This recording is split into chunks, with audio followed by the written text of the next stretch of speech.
Thank you very much, AV Rariana. That's very nice of you. I appreciate that.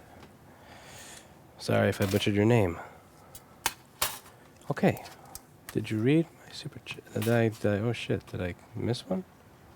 Oh yeah, I answered that one, I believe. I was wondering if you get Karens coming in your business for entitled parents. I do believe I answered that one.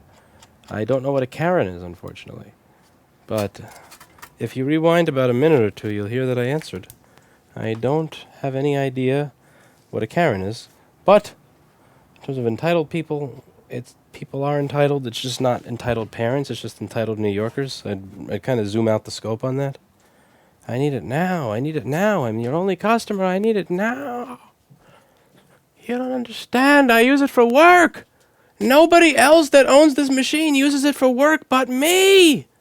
I am the only one that has ever used the laptop for work. I am your only customer. Pay attention to me. Pay attention to me. Pay attention to me. Pay attention to me.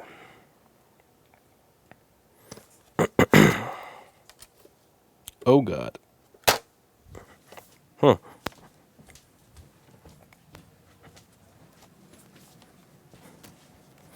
Let's take a look at another MacBook. Okay. Here we've got a MacBook.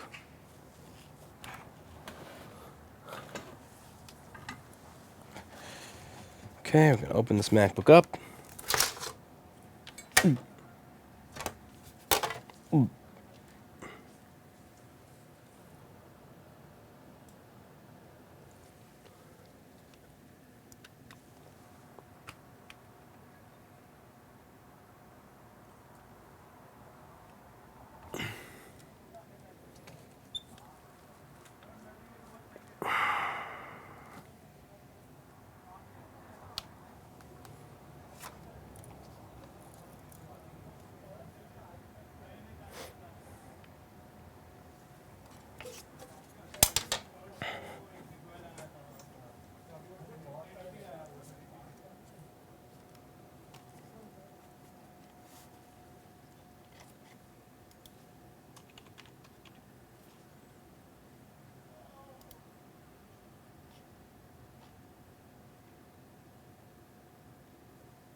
Get the fuck out of my store.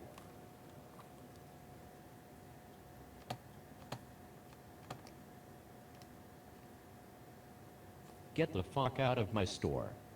That's great. Now get the fuck out of here. That's great. Now get the fuck out of here.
Yeah, about that.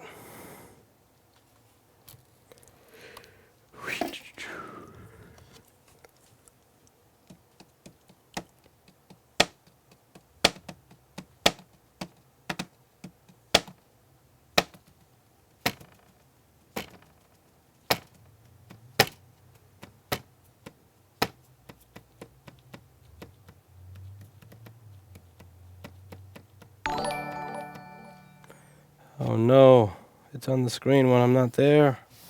By the time I get there, I'm not going to be able to read it anymore. No! No! And it's gone. Howdy doody to all. Huh, it's a short one. Lucky me.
Will Moore's Law collapsing affect your business?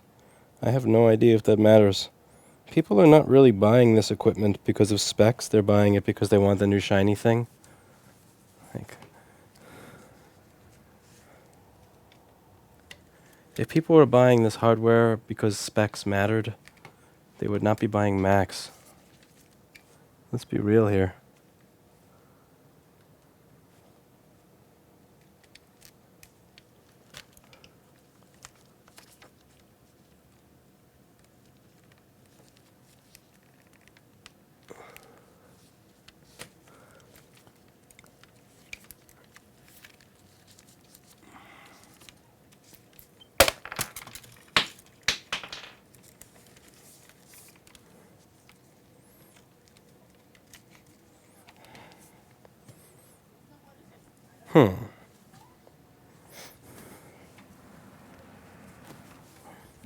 This camera mount shakes around a lot.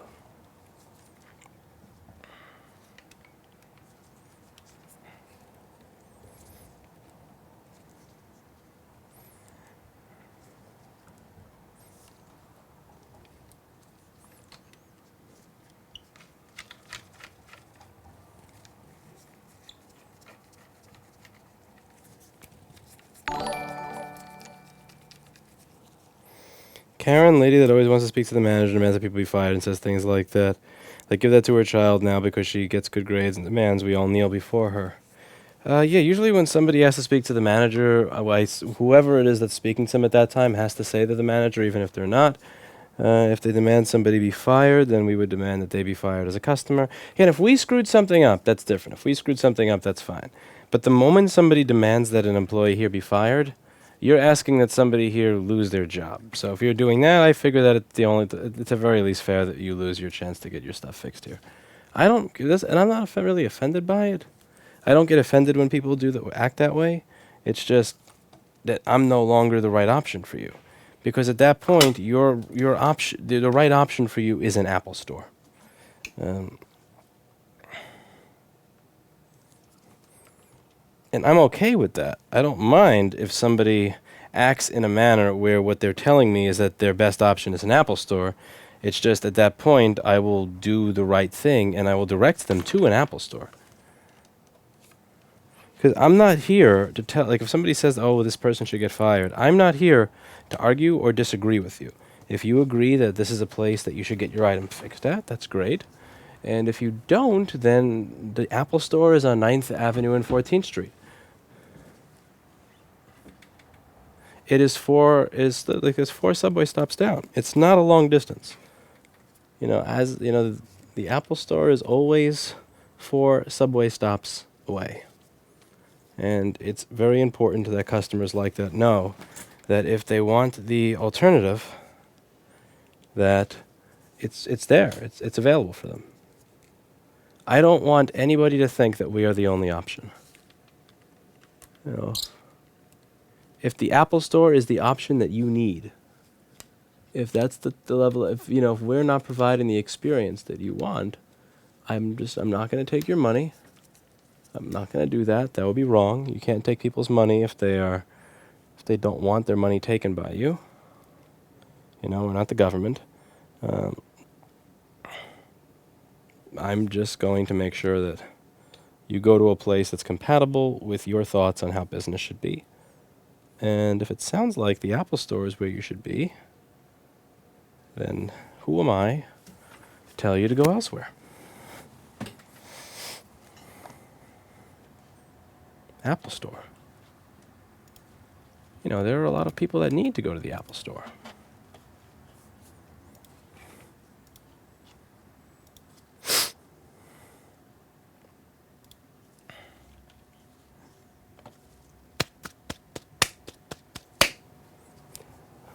All right. Today we're going to be working on yet another MacBook. This MacBook over here has a Bitcoin sticker on it. This MacBook has a Bitcoin sticker. I imagine he did not sell when it was worth $19,000 a Bitcoin, because this is an A1278, and they're getting it fixed in 2019. Let's take a look inside this MacBook and see what's going on with it. I'm going to grab myself a Phillips screwdriver here, myself a magnet,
How is this guy expecting to farm Bitcoin with MacBook specs, I wonder?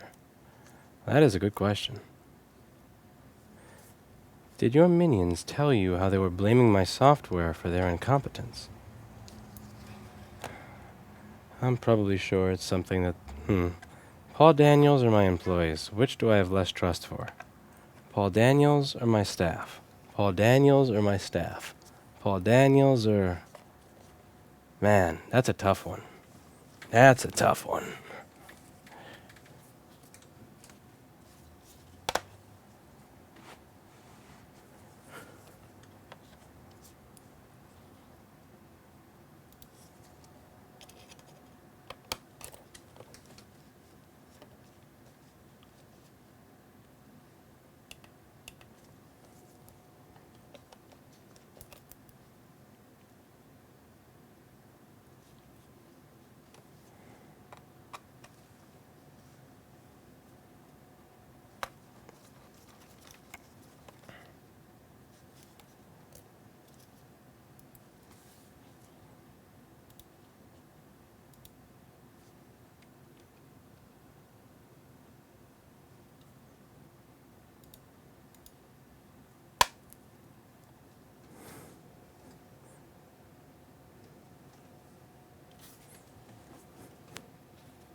Here we have an 820-2936 MacBook. This is a 2011 MacBook Pro. Someone has installed a new battery. I'm guessing that the issue with this machine is that they touch the pins next to each other, so now it doesn't recognize the battery, or they use the screwdriver while removing the old battery, and now they send 20 volts to one of the data line pins. That would suck. I don't have a MagSafe one at my desk, and I don't feel like getting up again. I've bought far too many chargers, and far too many of them have disappeared. I'm going to try and make this work by seeing if I can wiggle this DC-in board out of the machine just enough that I can use my MagSafe 2. Let's see how that goes.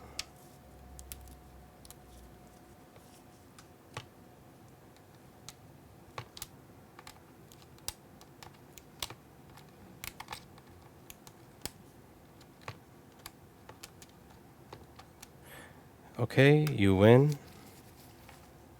I'll take the board out of the goddamn machine.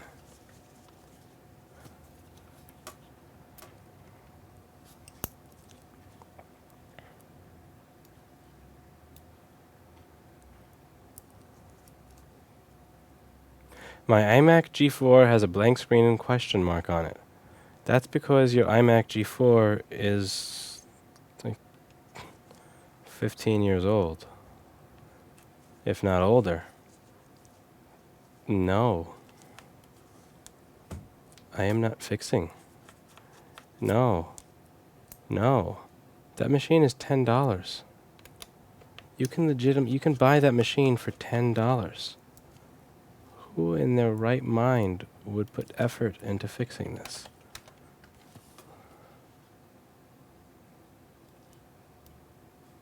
Like, no.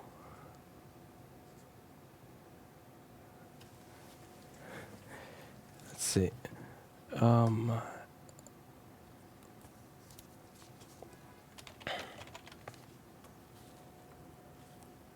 Let's see how Time Warner's doing today. That's my browser window right there.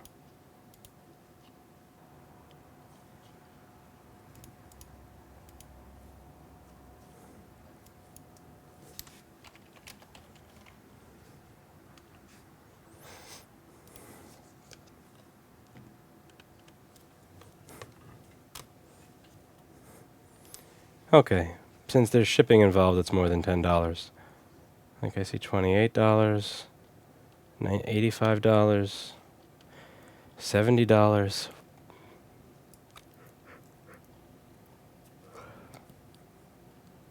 I don't know. I can't really solve a problem with a machine that costs $70. There's no way to make money in fixing that. If you can't make money fixing it, then you can't pay an employee. If you can't pay an employee won't work.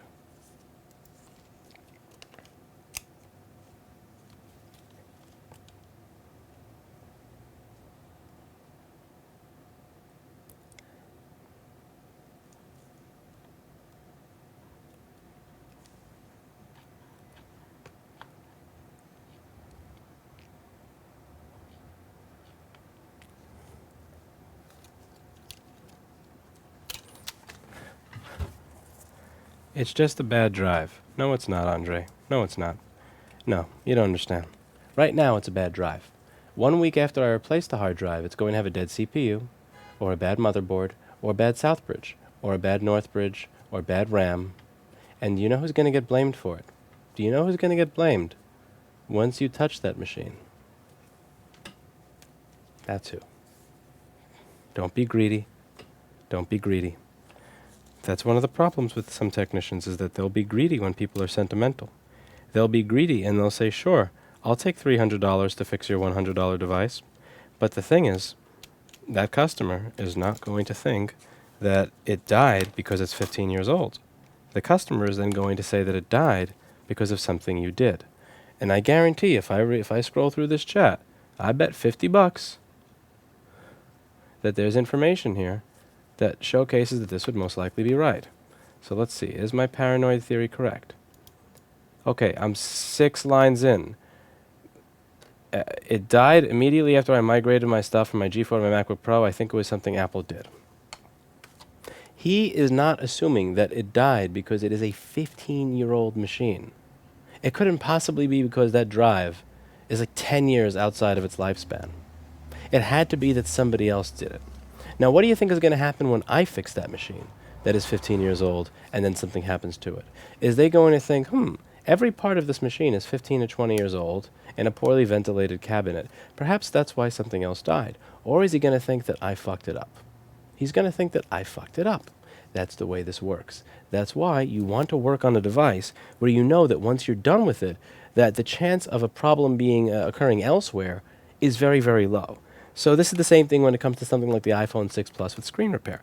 I will tell everybody that walks in, you can get this screen fixed. However you dropped it, the board is going to fold around in the case. Not fold around, it's going to absorb every single shock because it's screwed into the case. And this board has an issue where the chip falls off of it. So I can replace your screen, but you're probably going to come back in a week or two saying that the touchscreen doesn't work. And when that happens, it's going to be your board, not the screen, and I won't be able to help you. So I strongly suggest you don't fix this. And the very few people that will go ahead and say, no, I don't care, I'm sure that's fine, will come back 2 weeks later with a bad touch IC and demand I fix it for free because it was something I did while I was replacing the screen. So it's very important to be able to screen this stuff out. I'm not simply being an elitist by saying I'm too good for for G4. It's not even just the financial aspect of it, which is that there's no way that I could actually pay an employee to fix something when you can typically only charge a max of 30% of what something is worth. That is going to be a lot of time to open that shit, and the worth of the device is $70. But the thing that you have to consider is whether or not something is going to go wrong with it. Because here is how it works as a technician. Here's how it works as an auto mechanic. If you're an auto mechanic and you adjust somebody's brakes, and then 2 weeks later their engine dies or their transmission dies, it's something you did. If you work in automotive in the industry and you simply replace the amplifier for the subwoofer on their car, and then their windshield wiper fluid is no longer there, you probably drained it to put it in some other customer's car so you can make more money. That's the way customers think. Customers will always blame the last person that worked on it, regardless of how illogical, ridiculous, or fucking asinine it is. I've had somebody with genuinely come back and threaten to call the Department of Consumer Affairs on me because they had an A1286 2011 A202915 MacBook Pro with a bad board in it, and they had the GPU issue. It wasn't booting up, and they blamed me for it. What I did is because they didn't have their Word license and they had reinstalled something and they were all frazzled about having to deal with Office 365, is I installed LibreOffice. LibreOffice is legally free. It allows you to access all your documents, all your spreadsheets. It may not have all the fancy features. It may be a little funky or not work with eBay File Exchange, but it works with Magento Import. It works with a lot of things. So this person said, well, everything was fine, and then you installed this LibreOffice on it, and now my GPU is dead. And I just stood there staring at them like they were a dragon, just praying, hoping that this was some sort of YouTube troll. You were making this up. But they weren't. They were dead effing serious. Which is why you need to read this stuff. You need to read this, and you need to understand that that if they're blaming somebody else, they're going to blame you. Now, there are many greedy technicians that'll say, yeah, well, they find it sentimental. I'll take their money, even though the right thing to do is to tell them to get another one. I'll take their money rather than have a hard conversation, because telling somebody that what they want is not the right thing to do is a difficult conversation. And people, especially technicians who are not very socially savvy, tend to want to avoid conversations that are either unpleasant, confrontational, or that require any sort of interfacing with the human. So they will avoid and if they avoid that conversation, not only do they get to avoid confrontation, but they also get to make money. So the greedy technician taking the easy route will say, sure, I'll work on that. But then what they have to deal with is that they are now taking accountability and responsibility for everything that goes wrong with that device going into the future. And they will be on the hook for a lot more money, a lot more headache, a lot more chargebacks, a lot more... No. You want to avoid that. You want to avoid that. That is a lesson that I learned over 7 years ago. Well over 7 years ago. And every now and then, I disobey and I ignore my lesson. I ignore what I learned. And every single time I do, I pay the price and I realize, Lewis, you're an idiot. So do not take the bait. Okay. That being said, we now have the 820-2936 out of the machine. Now, that this 820-2936 is out of the machine, we are going to plug it into the charger and see what it does. Now, this is taking 200 milliamps and not turning on. Typically, an 820-2936 should be taking 5 to 700 milliamps when turning on. It's going to take 20 to 30 milliamps when PM Sleep S4L is missing. It's going to take 100 to 150 milliamps when every rail is turning on besides CPU vCore because ALSYS power good is missing. 200 milliamps typically means a short circuit to ground on PP-Bus G3 hot. Let's see if that's the case on this 820-2936. So I am going to open up a schematic and a board view for an 820-2936. And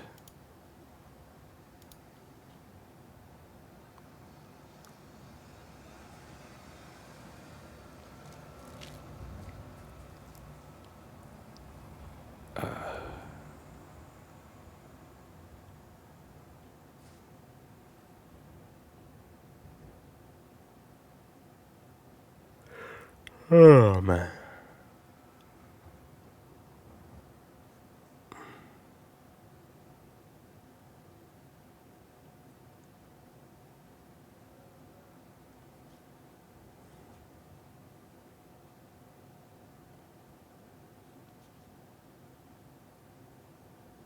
People in New York must be really nasty. My customers are generally pretty cool people.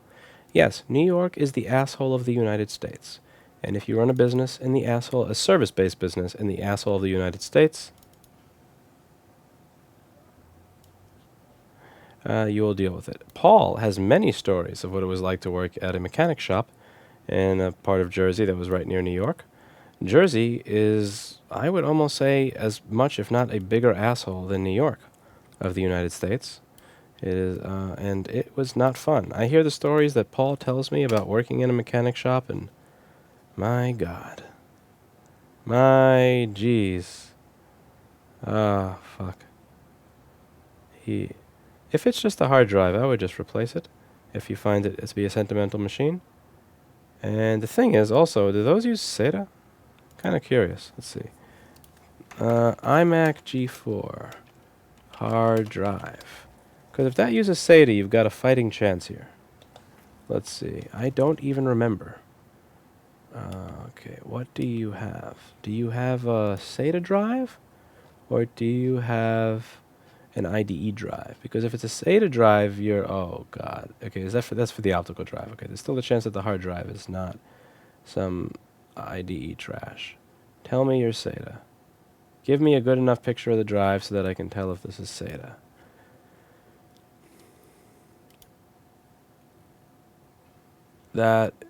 Is that SATA? Well, fuck me. I can't tell if this is SATA. Let's see. Let's Google this drive. ST3811A. If it's IDE, then it's genuinely time to just toss in the towel on that shit. Let's see. What do we got here? Google.com. Okay, you are an IDE effing drive. All right. Can you buy IDE drives anymore? Do these exist? Are these a thing? Let's see. If somebody has an iMac G4 and they would like to replace their hard drive because the computer has sentimental value, let's see what we do. Also, look at what a pain in the fucking ass it is to replace the drive in this machine. Like, Jesus Christ. Release the airport and Bluetooth cables. Remove the torque screws. The Faraday cage. Remove the fucking Faraday cage. Remove the drive carrier. Oh my God. Like, Jesus. Okay, anyway. But that's a Mac for you. Okay, so we're going to take a look and see if IDE shit. I don't even know what IDE Ultra is, but let's see.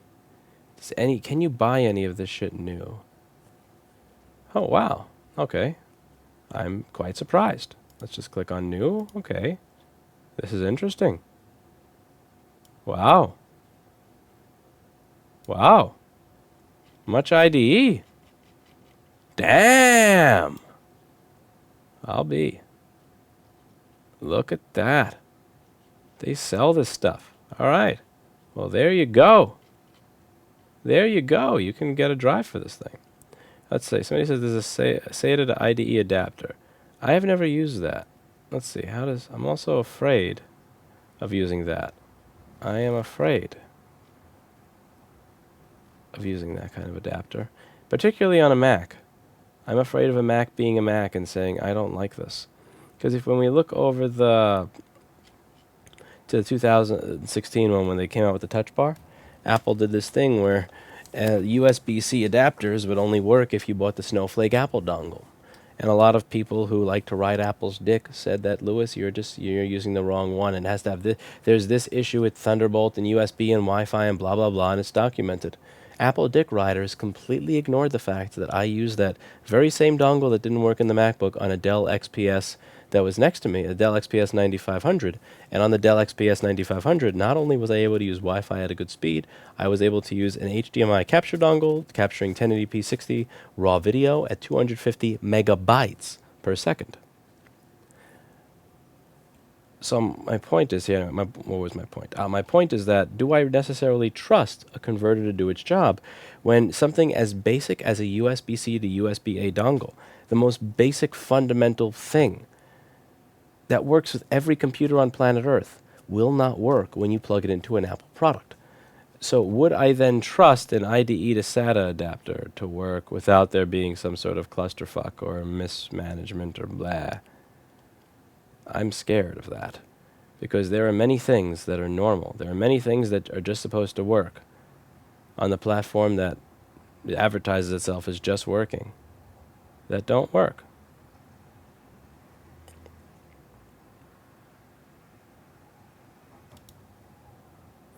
I'm afraid of these. I'm afraid of Apple in that way. I would be very afraid to use an IDE to SATA adapter. I would be scared. I would probably just use this. I would say, if I was that guy, is I would grab this. I would just use one of these IDE things and go ahead with it. I suppose if you really want to, you could try to get some sort of SSD in there, but again, it's an iMac G4. Are we really pushing it? SATA can convert to IDE without issue. Yeah, and you would think that USB-A can convert to USB-C without issue, but this is a Mac we're talking about. It's a Mac. It's a fucking Mac. You're expecting something to just work in a Mac. Why are you doing that? Stop. It's the hardest, most regretful repair you've ever done. I worked on a Sony Dream Machine, a 1967 Sony Dream Machine, for a customer who said, this is the only item I have left in my possession that I bought before I got married back when I was happy. I spent 3 hours working on an alarm clock. He gave me $15. Motherfucker.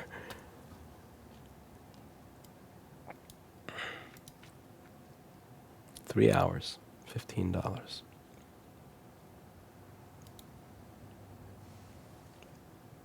To be fair, USB converters require drivers. SATA to ID works at a hardware level. Apple would have a way to make it not work. Trust me. There's something in there. Okay, maybe not, but I'm just being paranoid at this point. Okay, so we're going to go through our power rails in this machine and see what's going on. Power rails on the older pre-2013 machines are going to be on page 7 on this power aliases page. We get a light on the charger, and since we have a light on the charger, most likely PP3V42 is present, and I do not have to waste my time measuring it. So what I'm going to do is I'm going to check my PP bus. PP bus appears to be 0 volts on this MacBook. 0 volts here.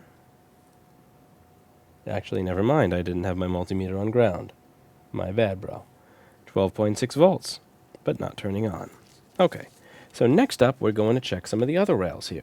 Let's take a look at PPVRTC. Now, you may wonder, Lewis, you just skipped over a whole bunch of rails. What's up with that? Well, PP3V42 is the rail that's required in order to power the SMC and the chips around the SMC that allow it to talk to the charger. So I have a green light in my charger. The green light in my charger means that the SMC chip, which is powered by PP3V42, is working. And if that is working to some extent, that means that this rail is working, which means I don't have to check it. Now, I didn't check PPDC in. This is the DC in power. If I have a light, that means that PP3V42 is present. If PP3V42 is present, then obviously the voltage coming from the DC inboard is present. So, for instance, let's say I'm having an issue where one device in my office, like my microscope camera, doesn't work. I'm not going to bother checking the voltage at my breaker box if one item doesn't work. Because if my breaker box were broken, then everything else that was on this circuit would also be off, like my monitor and my lighting. But since all that stuff is on, I know the breaker box is good. So I'm not going to go that far up the chain. This is simply a sub-rail of PP-Bus G3 hot, and I'm just not checking it because it's never missing unless somebody purposely removed a resistor connecting the two. There's a current sense resistor connecting these two that is almost impossible to corrode, and the only way that's missing is if some jackass removed it, which doesn't look like a case on this board. Next up, we're going to go for PPVRTC_G3 hot. This rail is going to be there, and I'm going to tell you how I know this rail is going to be there later on. But first things first, we're going to see if it's present on this board. And also, I'm going to use this as an opportunity to just brag about my new toy lens. This is a $500 lens, and it does a lot of zooming, and it is sexy, isn't it? I know. I don't even have to use the microscope sometimes if I don't want to, because I have this lovely lens. Now, PPVRTC_G3 hot is present. Now, how did I know that was present before I even measured it? Great question. When I decide that I'm going to plug the power supply in and figure out what the amperage of the board is, what amperage the board is drawing before I start, what I'm doing is I'm ruling out a set of problems. Now, PP bus G3 hot being shorted to ground, or a higher level rail being shorted to ground, is typically the cause of a 200 milliamp amperage draw from this machine. When I'm missing PPVRTC on G3 hot, I'm also going to be missing PM Sleep S4L and everything else, and that typically means a 20 to 30 milliamp draw. My power supply here says that at 18 volts, I'm drawing 200 milliamps, which means that that's most likely not the case. This is why it's really important to make measurements for every one of these boards that you work on so that you can become more efficient over time. Every time you solve a specific problem on the board, you're going to write down, here is what I did, here was the problem, here is the amount of amperage it was taking when I started. And eventually, if you're good at pattern recognition or have a half-decent memory, they'll also start automatically clicking to the point where you plug it in, and the moment you plug it in and you look at that, and you just take a look at the board and make one or two measurements, you know what's going on with it. And you can even get good enough at it if you really write down everything and you dig into what it is you're doing. You can get good enough at the pattern recognition to the point where you just look at the power supply and half of the time you know what's wrong with that particular model board. It's going to save you time, and in this business, saving time means making more money, retaining your sanity, and having happier customers. And having happier customers is a great thing. Now, we're going to take a look and see what other rails may be missing. So let's scroll up a little bit over here, and let's check PP5ES5. I'll do that in the microscope this time. I will stop being lazy. And PP5ES5 can be found right over here. So, let's see what we have in this section. PP5ES5.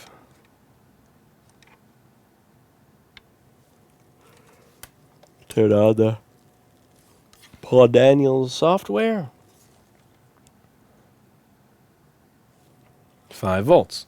Okay, next rail, we're going to check for PP5ES3. PP5ES3 is going to show up on these capacitors over here.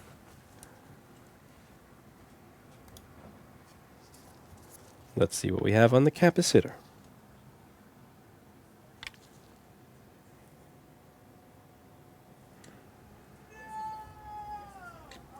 Okay, when we try to measure the capacitor, it looks like we have 0 volts on that line.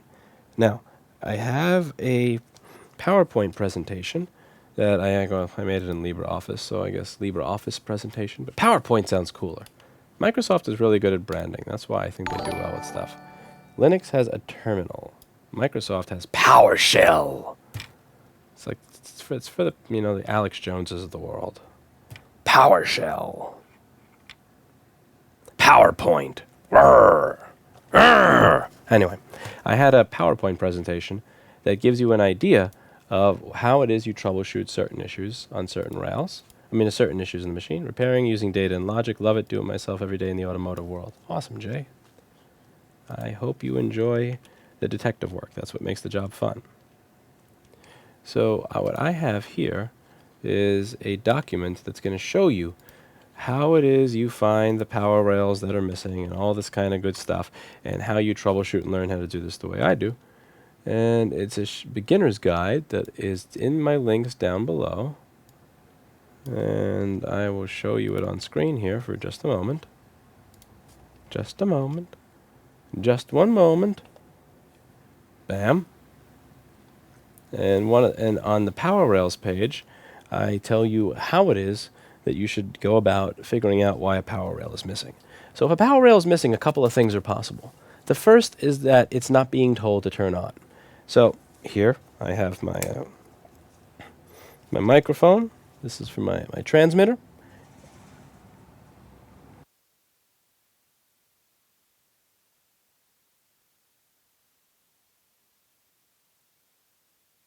Moment, because you are not able to hear me for that moment because I told my microphone to not turn on.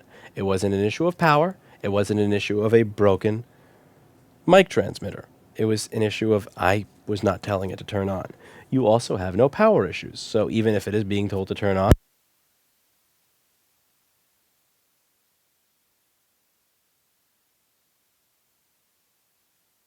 could be a short circuit to ground. So let's see which of these is going to be true for this model board. So the first thing we're going to do is figure out where PP5E-S3 is created. So let's see how it is we would go about finding out where PP5E-S3 is created. So I'm going to right-click on that, I'm going to bring up my board view, and I'm going to keep clicking on PP5E-S3 until I find a page that looks like the page that's responsible for making it. Many of my students in the past had lots of problems telling the difference between where power was going into something and when it was coming out of something. So for instance, here is my microscope camera. I have power going into it here. So this is where the voltage is going into my camera. But this is not where the voltage is created. The voltage for my camera is created at that wall wart power adapter, something that looks like this, that is under my desk. So this is where the power is being created, and then this is going to be plugged into something where it's going into that. So let's just plug this back in, and I'm going to show you the difference between those two things, since it happens to really confuse a lot of people that I've had here for training. So if we click PP5E-S3, I'm going to show you some examples, and we're going to go over how it is you can tell those things apart. So here, we have, I'm just going to get the PDF on the screen by itself so that it will be a little bit easier for viewing. Okay, I thought that would be easier for viewing, but it actually is a fairly awful transform. So let's recrop that so that it doesn't look like total garbage. Okay, so we are going to crop out this side because there's nothing of use over there. Actually, I don't need to crop that out. Here, let's see. Reset transform. Yeah. Okay, reset transform. Full screen it. Zoom in. Okay. Now, this is PP5E-S3, but this is PP5E-S3 going into a transistor. PP5E-S3 is pulling up a signal with this 100 kilo ohm resistor. PP5E-S3 is pulling up memory set ISIL LS5VL. PP5E-S3 in this scenario is not being created here. That's not what we're looking for. So we're just going to click again. Here, PP5E-S3 is going into the webcam connector to power the camera and the automated light sensor. That's what ALS stands for here. Over here we have PP5E-S3 going into the hard drive connector. So that is not it. That's where it's going to be powering the hard drive. Here, that's the optical disk drive power. Here we have PP5ES3 going into a USB power chip. So this is what's going to power the USB items that you plug into the machine. See, PP5ES3 is going into that, so that's not where we're looking. We're just going to keep scrolling through this until we find out where it's being created. Same thing is true here. This is it going into the chip that powers that little infrared remote that Apple used to use in the front of the machines. Not it. This is it going into a sleep circuit. We want to figure out what chip PP5ES3 comes out of. What creates it? This is it going into an audio supply, into an audio chip, into an audio chip, into another audio chip of some sort, I imagine. And we just continue. And this is it going into a FET that's then going to be creating another rail, PP5ESO. So let's continue scrolling.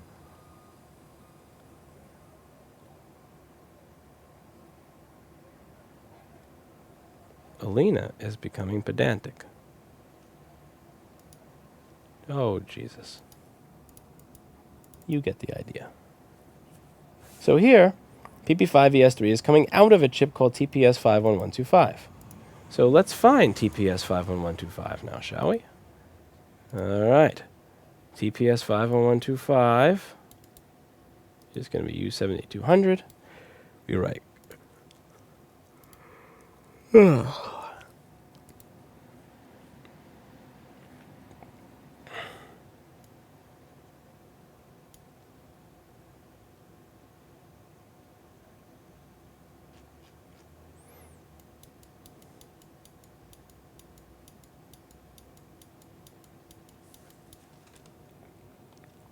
So here, PP5ES3. Look, I found it. PP5ES3. Now, this is coming out of here. So this is a buck converter. This chip is telling those two transistors when to switch, and they're going to turn the 12 volts that are coming into them via PP-bus S5 into 5 volts out of it.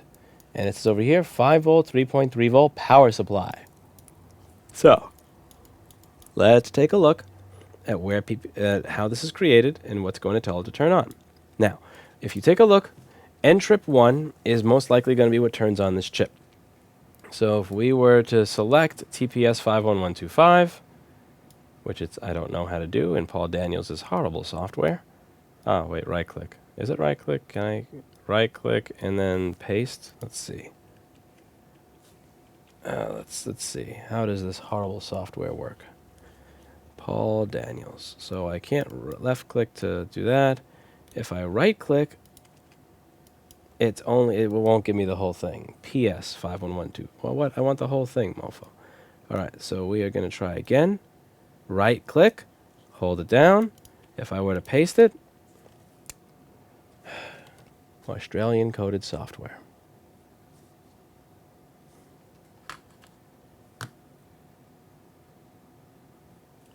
Anyway, so we are going to type this into a web browser properly. TPS51125.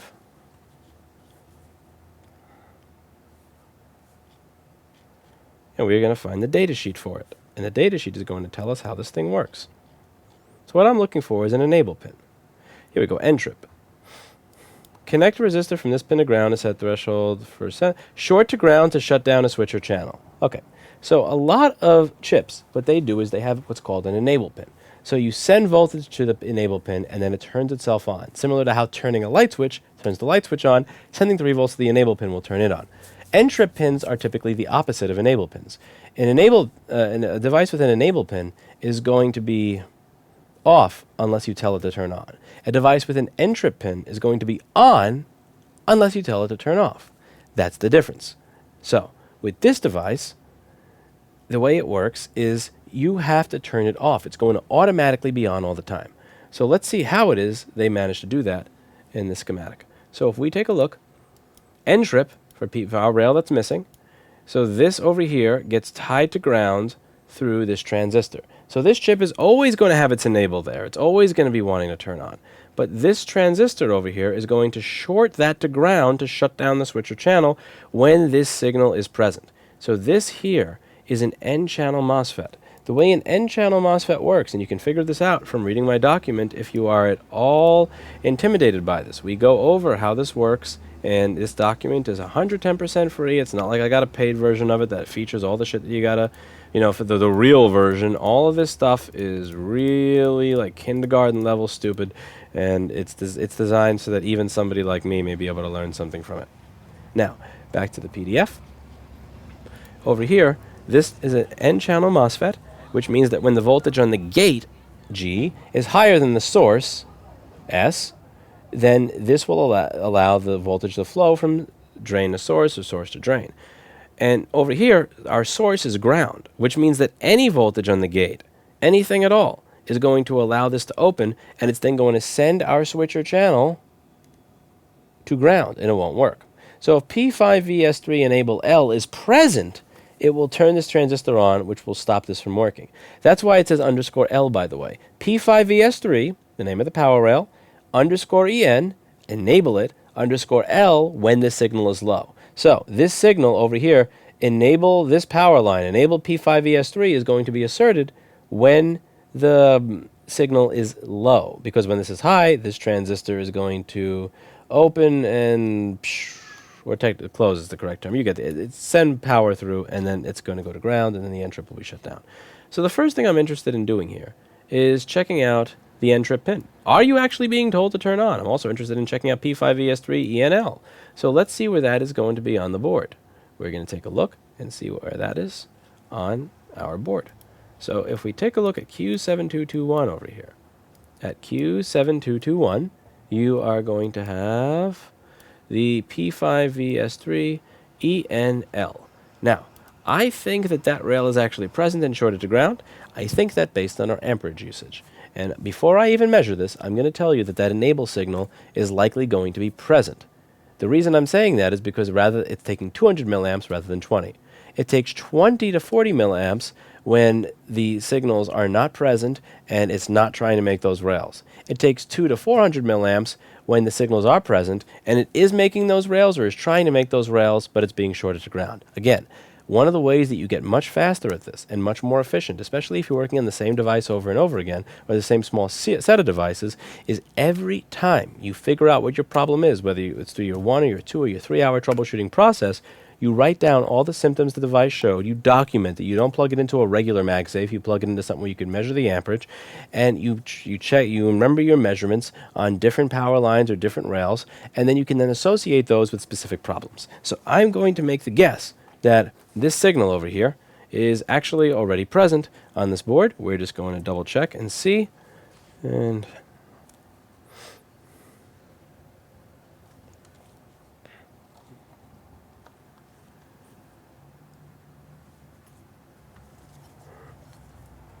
Louis, your trousers are unzipped. You may show more than you expect on crotch cam. Maybe that's by design. Now,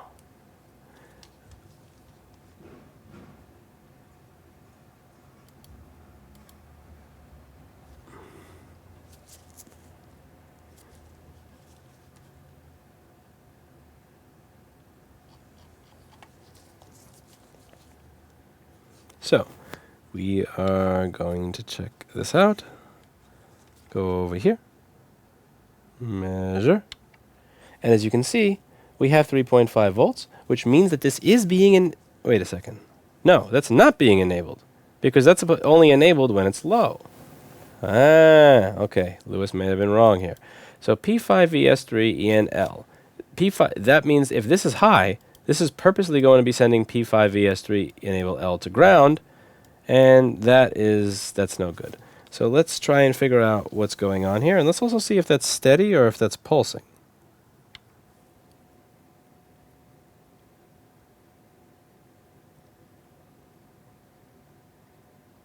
Interesting. Why are you pulsing?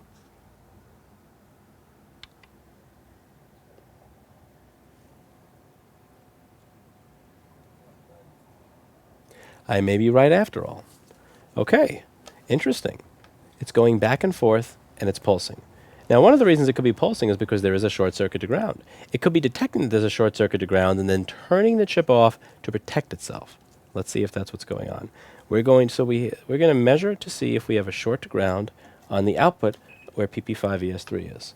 So I'm going to go over here to where these capacitors were, and we're going to see what the resistance to ground is. 11 ohms. Well, you can't see that. Here, now you can. 25 ohms, 31 ohms, 39 ohms, 50. Interesting. We had something similar to a short, but it appears to be going away. The short circuit appears to be curing itself. Imagine that. Much interesting. Wow. The self-fixing board. Yeah, we're up to 6 kiloohms at this point.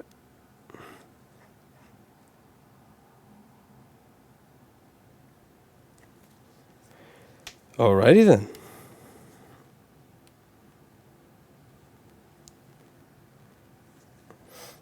It's interesting that even though it's at this 2 to 300 milliamps being used, and the signal's seemingly there, that we're not getting PP5ES3.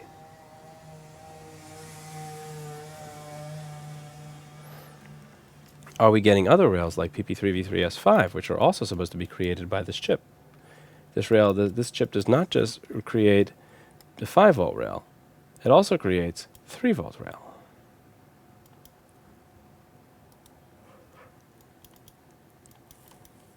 So we're going to see if that's there as well.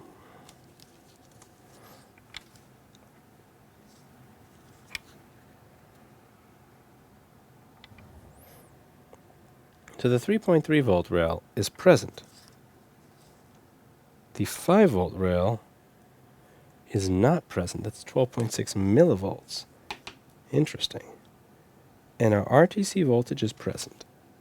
So now let's take a look around this and have a see what's going on. Okay, now I'm going to do something that's a little experimental here.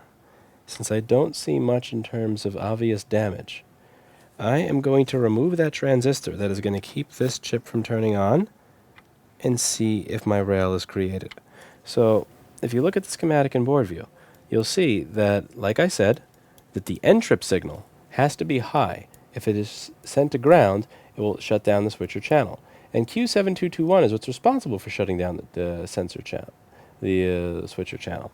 So I'm going to remove that chip and see if that has any effect on our rail being made. What I'm looking to do here is see if there's an issue with the chip or with the the stuff that's making the enable circuitry. Is the stuff that's making the enable circuitry turning off because it sees that there's a bad chip, or is there something else to it entirely? There's only one way to find out.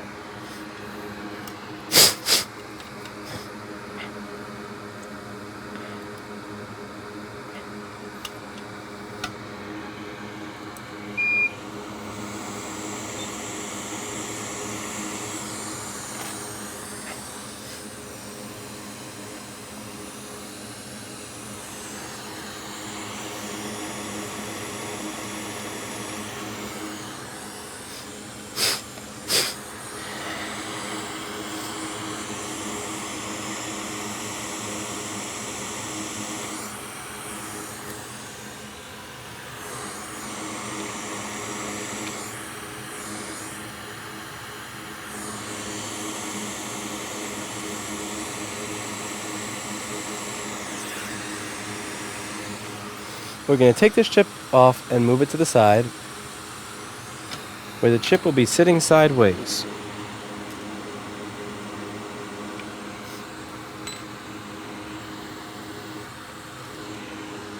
It's sitting sideways. Sitting sideways. Sitting sideways.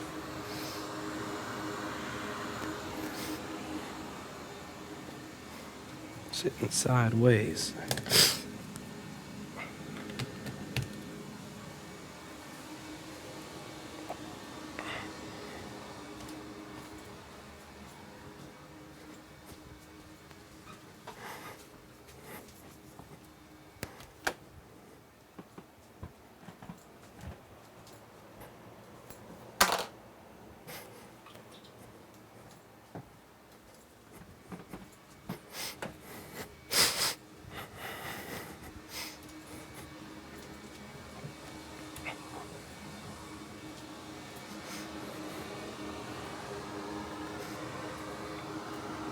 Alright, the board should have cooled a little bit by now.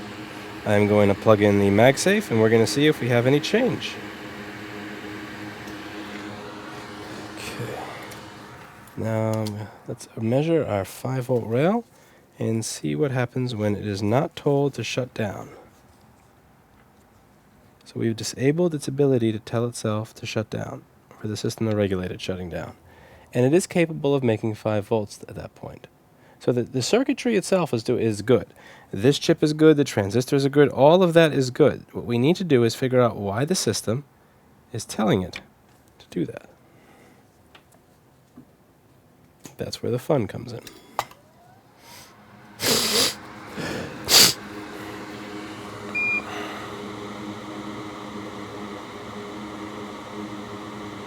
I'm going to put this back on.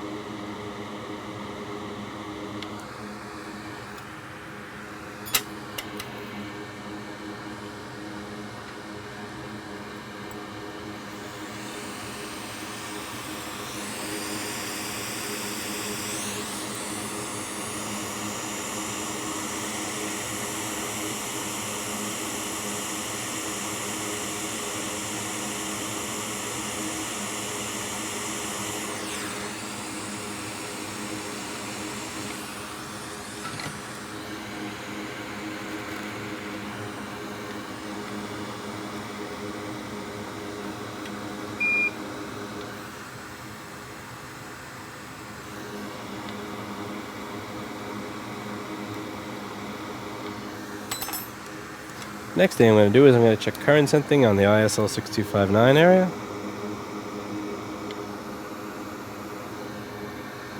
But this sadly checks out.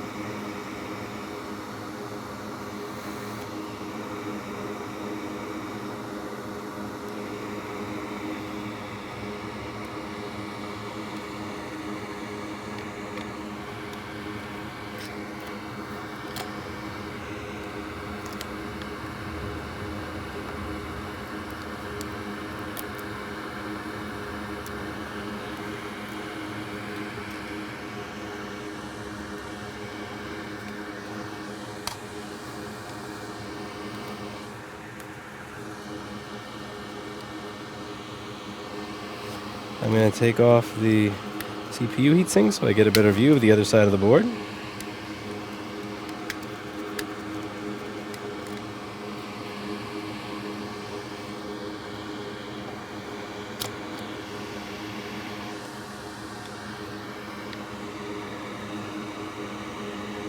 Clock chip has a lot of pubes, but it checks out as fine.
This is very strange because at this point we have no reason for 200 milliamp amp draw.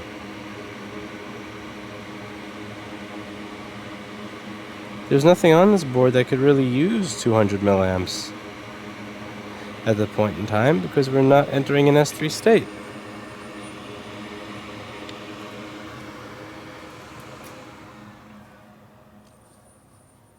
Yeah, there's nothing in an S3 state here.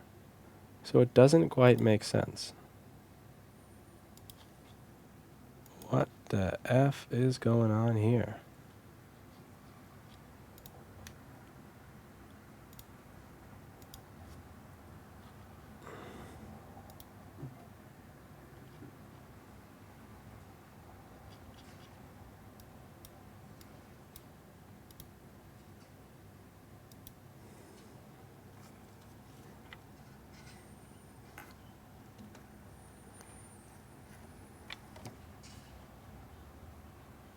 Also, why does Restream claim that I have... Yeah, Restream is claiming I have 1,368 viewers on YouTube, but YouTube says I have 360. Hmm.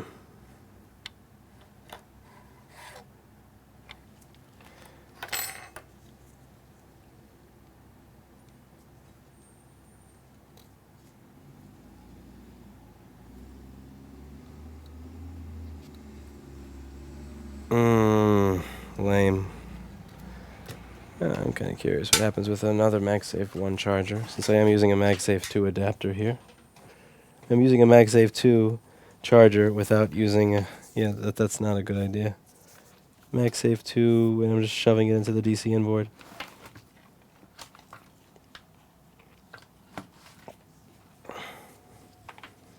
I have to take this out of the microscope in order to see if this works with Kevin's charger.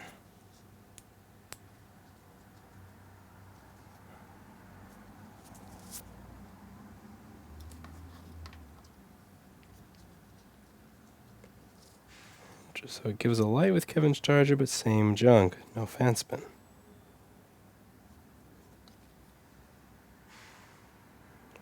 Alright, we're going to have to track down the 200 milliamp usage problem, because if that's not a short on PP Bus G3 Hot or the S5 or S4 rail, then we don't have an explanation for why anything is going the way it is here.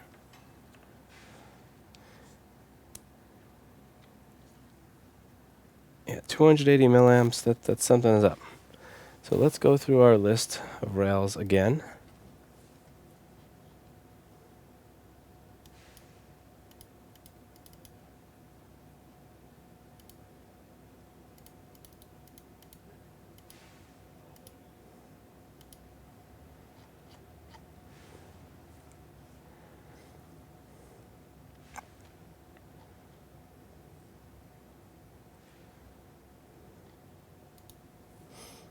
Well, I do still have this thermal camera here that I have not unplugged yet.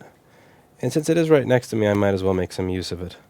So if you direct your attention to the screen, you will see a thermal Pepe. Thermal Pepe is the god of short circuits.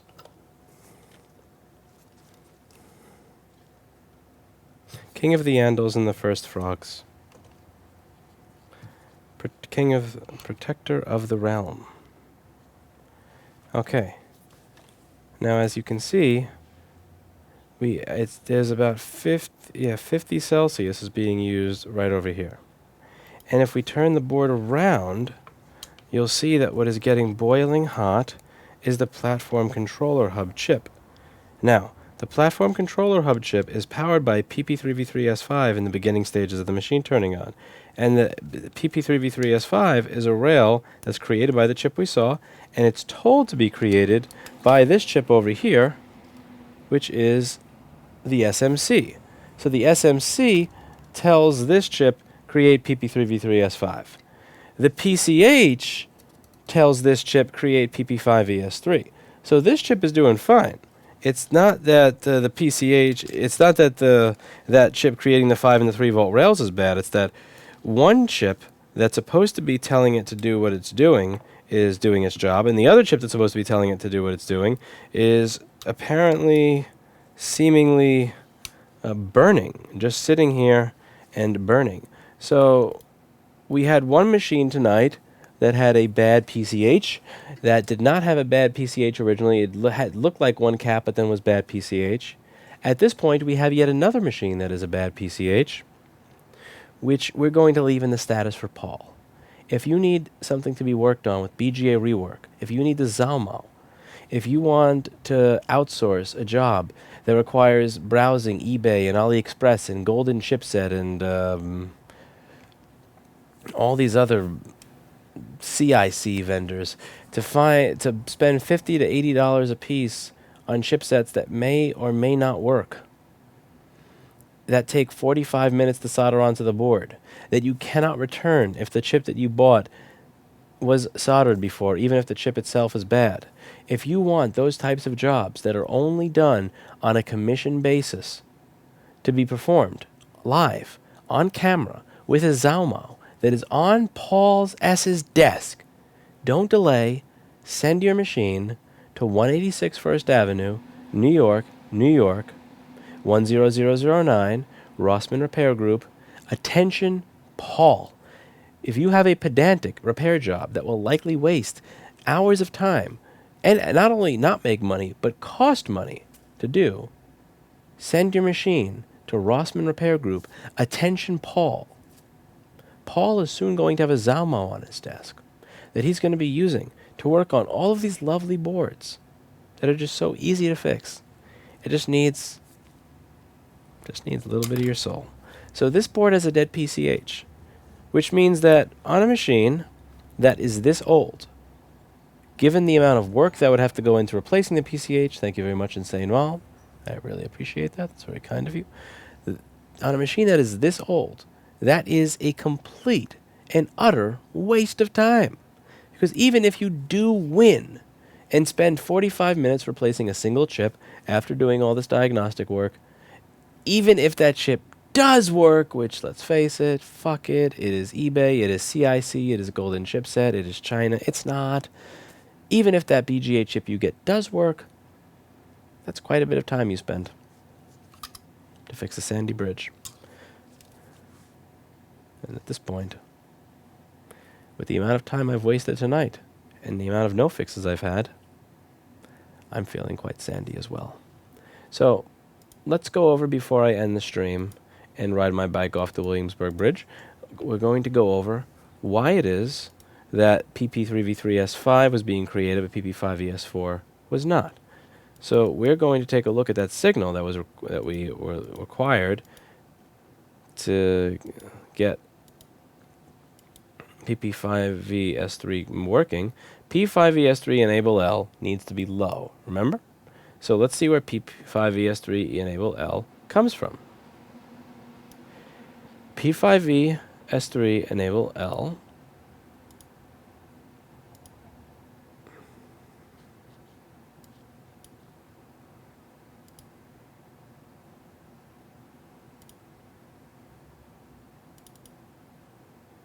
this is going to be a signal over here that can be pulled to ground and made to go away. Remember, this signal has to go away. It has to be low in order for the P5ES3 to be enabled. So Q7911 is an N-channel MOSFET that will open when the voltage on the gate is higher than the source, and here the source is ground. So it will allow this signal that we need to get rid of to go to ground if there's voltage in the gate. And the voltage in the gate is going to come from PM sleep S4L.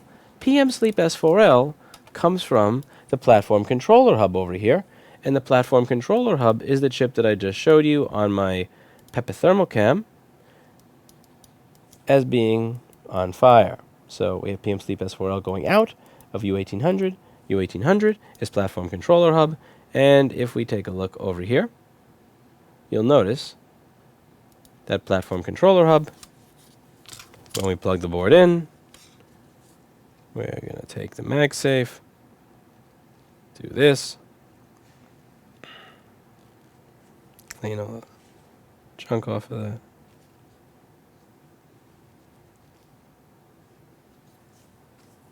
Is burning.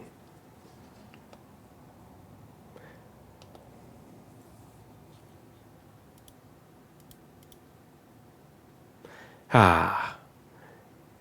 57 Celsius and it's not even on.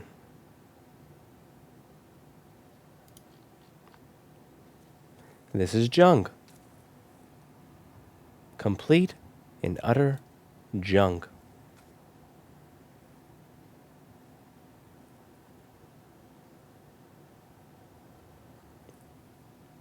I'm going to go cry now. I'll see you in the next stream. And as always, I hope you learned something.